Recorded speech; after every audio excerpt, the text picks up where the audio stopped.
One early Christmas morning, in front of my entire family, my baby brother propped himself up on his own 2 feet, rose from his pile of new baby boy toys, and waddled clear across the room, eyes locked at the pink Barbie doll my sister was unwrapping. We started laughing. My uncles made jokes. But when he snatched that Barbie doll from my sister and refused to let go, my father came swooping in with my new football, hoping it would distract him long enough for my uncles to pry that Barbie from his hands. But my baby brother just took that football, threw it with every intent to shatter the gender mold he has yet to understand, and we all watched as it rocketed just a few inches shy of hitting my grandmother square in her face. To this day, I have never seen an old Asian woman duck that fast. My parents said it was just a phase that would pass, my brother liking dolls, or perhaps he just liked anything that's pink, and there's nothing wrong with liking pink. It's just a color, it means nothing. Even the sky prefers pink before it turns blue, and one day my brother will too. After all, we were all children once. We were all a box of crayons wanting free rein to let loose, and that was okay.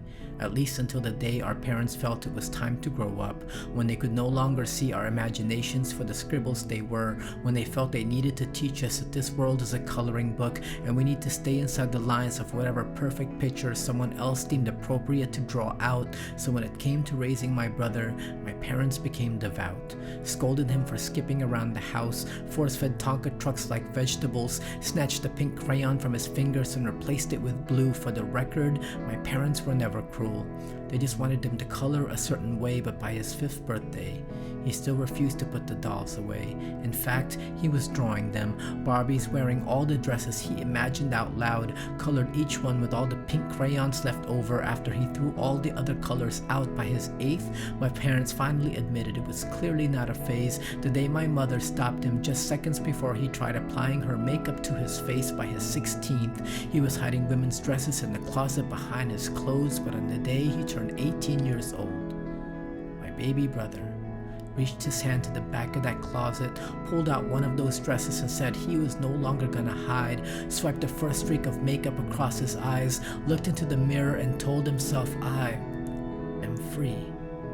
And my mother worries that one day my baby brother, sister, will be taunted by an angry village who will hold pitchforks the shape of picket signs, who will want to hurl Bibles hoping he may knock some sense into her, douse her with holy water to try and wash the makeup clear off her face for good. And my mother worries that a war has been brewing full of the self-righteous, hell-bent on making sure people like my sister will lose, or worse, that a drunken man will whistle at her beauty, then beat her lifeless when he finds out her truth. I asked her if she ever gets afraid.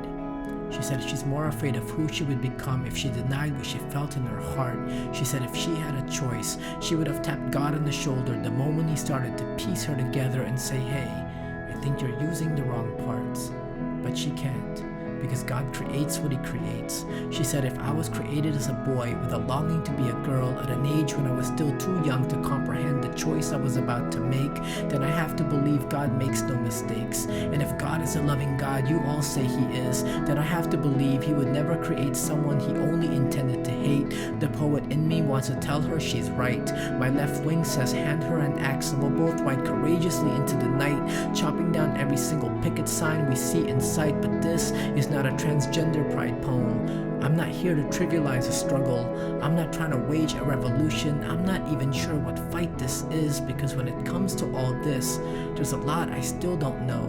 It's a world I know nothing about, and to be honest, dear sister, I'm almost afraid to find out. What if I'm not as open-minded as I'd like to claim? What if I can't help but cringe when I call you by your new name? What if I can't distinguish the woman you've become from the young boy we still think you are? But you and your caring heart would never force us into such things, would never bring the war inside our front door. And it's because of that I need to be the one to step out dressed in your courage, to meet you where you might need me the most. Because even if there's so much I still don't know, all I need to know is my only job is to love you. And if the only fight you'll ever ask of me is to fight within myself to not confuse him with her or he with she, then believe me, I'll fight to correct myself every single time. But just know that if the turbulent time comes, when that's no longer enough, when the fight wants to force you to run and hide, then believe me, Carla, I'll be by your side, scribbling love with a pink crayon all over their picket signs.